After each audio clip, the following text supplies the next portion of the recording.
વિજ્ઞાન અકસ્માત એક શિક્ષક લેખક ચિંતન ભટ્ટ. આપણા દેશના પૂર્વ રાષ્ટ્રપતિ સર્વપલ્લી રાધાકૃષ્ણનની સ્મૃતિમાં 5મી સપ્ટેમ્બર શિક્ષક દિવસ તરીકે આપણે ઉજવીએ છીએ.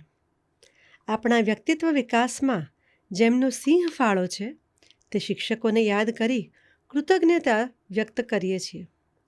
જ્યારે નવી ટેકનોલોજી વિકાસોન્મુખ હોય ત્યારે થતા અકસ્માતો અને નિષ્ફળતાઓ પણ ઉત્તમ શિક્ષકની ગરજ સારે છે.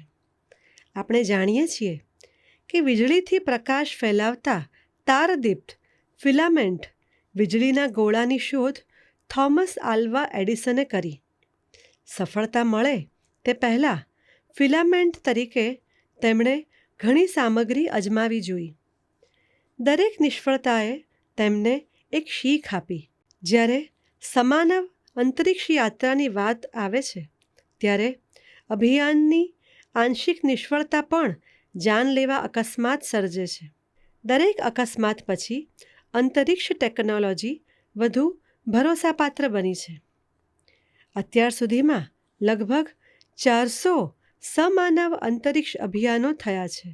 તેમાં 1500થી વધુ પ્રવાસીઓ અંતરિક્ષમાં ગયા છે. તેમાંથી ઘણાએ તો એકથી વધુ વખત મુસાફરી કરી છે. આમ અંતરિક્ષ યાત્રાઓની સંખ્યા લગભગ 600ની થવા જાય છે. અંતરિક્ષ યાત્રા અત્યંત જોખમી મુસાફરી હોય છે. અંતરિક્ષમાં 2 મુખ્ય કારણોને લીધે અકસ્માતો થાય છે. એક કારણ માનવીય ભૂલ અને બીજું કારણ યાનની પ્રણાલીમાં ખામી. અંતરિક્ષ અભિયાનની લગભગ તમામ ક્રિયાઓ સ્વયં સંચાલિત હોય છે. તેમાં કોઈ પણ માનવીય હસ્તક્ષેપ હોતો નથી. આથી માનવીય ભૂલોને કારણે અકસ્માતની સંભાવના પ્રમાણમાં ઓછી હોય છે. યાનના કોઈ પણ ઘટકની નિષ્ફળતાને લીધે અંતરિક્ષમાં મોટાભાગના અકસ્માતો થાય છે. હવે સ્પેસ શટલ ચેલેન્જરને 1986માં થયેલ અંતરિક્ષ અકસ્માત પર નજર નાખીએ. આ નમૂનારૂપ કિસ્સો દર્શાવે છે કે અંતરિક્ષ ટેકનોલોજીને પુખ્ત બનાવવામાં અકસ્માતે એક શિક્ષકની ગરજ સારી. સ્પેસ શટલ ચેલેન્જરનું 25મું ઉડ્ડયન 28 જાન્યુઆરી 1986ના રોજ થયું. તેમાં 7 અંતરિક્ષ યાત્રીઓ હતા. શટલના સમગ્ર કાફલાએ ઘણા સફળ અભિયાનો હાથ ધર્યા હતા અને યાનની વિશ્વસનીયતા પણ સારી રીતે પ્રસ્થાપિત થઈ ગઈ હતી. મિશન કંટ્રોલ રૂમમાં રહેલા વૈજ્ઞાનિકો અને પ્રક્ષેપણ મથક પર આવેલા મુલાકાતીઓ આતુરતાથી ઉડાનની પ્રગતિ પ્રત્યક્ષ નિહાળી રહ્યા હતા. ચેલેન્જરે જાજરમાન ઉડાન ભરી. હંમેશની જેમ બધું સમૂહસૂત્રું હતું. દરેક વ્યક્તિએ ઉડ્ડયન જોવાનો આનંદ માણ્યો અને તાળીઓના ગડગડાટથી અભિયાનની ટીમને બિરદાવી. પણ ઉડાનની થોડીક સેકન્ડોમાં જ જમણું ઘન બૂસ્ટર કાળો ધુમાડો ઓકવા લાગ્યું. 73 સેકન્ડમાં તો ભયાનક વિસ્ફોટ થયો અને આખું યાન અગનગોળામાં ફેરવાઈ ગયું. નિષ્ફળ પ્રક્ષેપણ યાનમાંથી આંતરિક્ષ યાત્રીઓને બચાવવા માટે બચાવ પ્રણાલીની જોગવાઈ ન હતી. માટે જ્યારે યાનમાં વિસ્ફોટ થયો ત્યારે અંતરિક્ષ યાત્રીઓને સુરક્ષિત આશ્રયસ્થાન પર બહાર કાઢી શકાયા નહીં. પરિણામે યાનના 7 અંતરિક્ષ યાત્રીઓએ અમૂલ્ય જીવ ગુમાવ્યા. આ દુર્ઘટનામાં અગાઉના વર્ષોમાં શટલને અદ્ભુત સફળતા મળી હતી અને તે વિશ્વસનીય અંતરિક્ષ પરિવહન પ્રણાલી તરીકે સારી રીતે સ્થાપિત થઈ ગયું હતું. ત્યારે જ આ બન્યું. આ દુર્ઘટના પહેલાંના વર્ષમાં એટલે કે 9 વખત અંતરિક્ષમાં મોકલવામાં આવ્યું હતું. દુર્ઘટનાનું કારણ શોધવા માટે નિષ્ણાતોની ઉચ્ચ સ્તરીય સમિતિની રચના કરવામાં આવી હતી. આ અભિયાન મૂળ 22 જાન્યુઆરીએ હાથ ધરવાનું હતું. ત્યારબાદ વિવિધ કારણોસર 6 દિવસ માટે તેને મુલતવી રાખવામાં આવ્યું હતું. આ તારીખો દરમિયાન પ્રક્ષેપણ મથક વિસ્તાર ફ્લોરિડા, અમેરિકામાં શિયાળો તેની ટોચ પર હોય છે. વાતાવરણનું તાપમાન 0 ડિગ્રી સેલ્સિયસથી નીચે હોય છે. તે દિવસે ત્યાં રાત્રિનું તાપમાન -0.8 ડિગ્રી સેલ્સિયસ અને સવારે -0.3 ડિગ્રી સેલ્સિયસ હતું. જો વાતાવરણનું તાપમાન -0.1 ડિગ્રી સેલ્સિયસથી વધુ હોય તો જ પ્રક્ષેપણની મંજૂરી આપવામાં આવે છે. આ તાપમાન આપણા રેફ્રિજરેટરના ફ્રીઝર બોક્સના તાપમાન જેટલું જ છે. જો કે શટલના ટ્વિન સોલિડ બૂસ્ટરનું આટલા ઓછા તાપમાનમાં પહેલાં પરીક્ષણ કરવામાં આવ્યું ન હતું. તેથી જ્યાં સુધી તાપમાન સુરક્ષિત સ્તરે ન વધે ત્યાં સુધી પ્રક્ષેપણ સ્થગિત કરવાનું સૂચન કરવામાં આવ્યું હતું. ઘરમાં વપરાતા પ્રેશર કુકરની કામગીરી વિશે આપણે જાણીએ છીએ. વાસણને ચુસ્ત રીતે બંધ કરેલી સ્થિતિમાં ગરમ કરવામાં આવે છે. વાસણની અંદરનું પાણી ઉકળવા લાગે છે અને બાષ્પીભવનથી વરાળ ઉત્પન્ન થાય છે. તેને લીધે વાસણની અંદર દબાણ વધે છે. ઉચ્ચ દબાણ હેઠળ પાણીનું ઉત્કલન બિંદુ ઊંચે જાય છે. તેનાથી રાંધવામાં આવતા ખોરાકમાં મોટી માત્રામાં ગરમી જાય છે. તે ઓછા સમયમાં ખોરાકને રાંધવામાં મદદ કરે છે, જેનાથી ઊર્જાનો વપરાશ ઓછો થાય છે. કુકરમાંથી વરાળ બહાર નીકળતી અટકાવવા માટે ઢાંકણ અને વાસણ વચ્ચેની જગ્યાએ ચુસ્ત બંધ કરવા માટે રબર ગાસ્કેટનો ઉપયોગ કરવામાં આવે છે.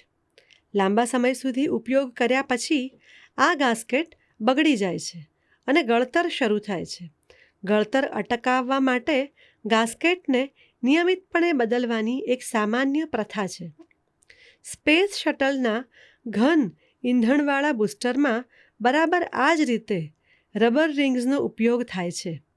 ઘન ઈંધણવાળી મોટરોના 2 ભાગના જોડાણ પર તેને મૂકવામાં આવે છે. સાંધાઓ દ્વારા વાયુઓના ગળતરને રોકવાની તેની ભૂમિકા હોય છે. મોટર્સની અંદર દબાણનું સ્તર આપણા પ્રેશર કુકર કરતાં 50 ગણું વધુ હોય છે. આજુબાજુના ઠંડા હવામાનમાં લાંબા સમય સુધી સંપર્કમાં રહેવાને કારણે એમાંની કેટલીક રિંગ્સ એમના કુદરતી ગુણધર્મો ગુમાવી દે છે. આથી બૂસ્ટર પ્રજ્વલન વખતે તેઓ દબાણનો સામનો કરી ન શકી. તેને કારણે ગરમ વાયુનું ગળતર થયું અને વિનાશક વિસ્ફોટ થયો. ચેલેન્જર ફ્લાઇટની તસવીરો અને વિડીયો આ રબર રિંગ્સની નિષ્ફળતા દર્શાવવા માટે પૂરતા ન હતા. ઉડ્ડયનની શરૂઆતની 60 સેકન્ડમાં જ બૂસ્ટરના દબાણમાં અસંગત ઘટાડો જોવા મળ્યો હતો. નિષ્ફળતાનું સંપૂર્ણ વિશ્લેષણ કરવા માટે વિસ્ફોટના કાટમાળને સાવચેતીપૂર્વક એકત્રિત કરવામાં આવ્યો હતો. 500 કરોડથી વધુના ખર્ચે લગભગ 111 ટન જેટલા યાનના લગભગ 35% ભાગોને એકત્ર કરવામાં આવ્યા હતા.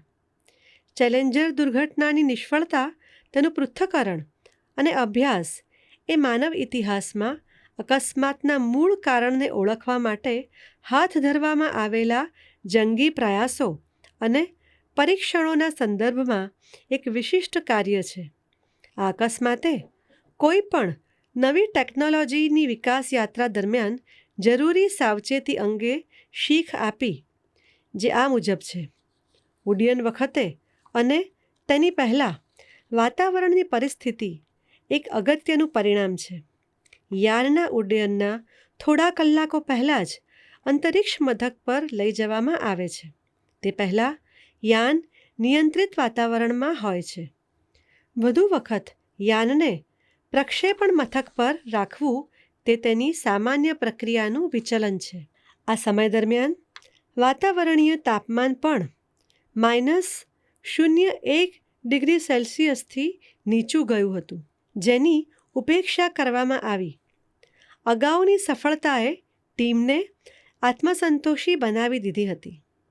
માટે આ વિચલન અંગે ચૂપકીદી સેવવામાં આવી. અલબત્ત કેટલાક ઇજનેરોએ એ અંગે ભય વ્યક્ત કર્યો હતો, પણ તેને ગણકારવામાં આવ્યો ન હતો.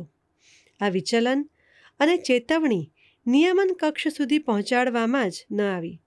પરિણામે ઉડ્ડયન માટે મંજૂરી આપી દેવામાં આવી. આ પરથી બોધ મળ્યો કે નાનકડા વિચલનને સામાન્ય ન માનવું જોઈએ.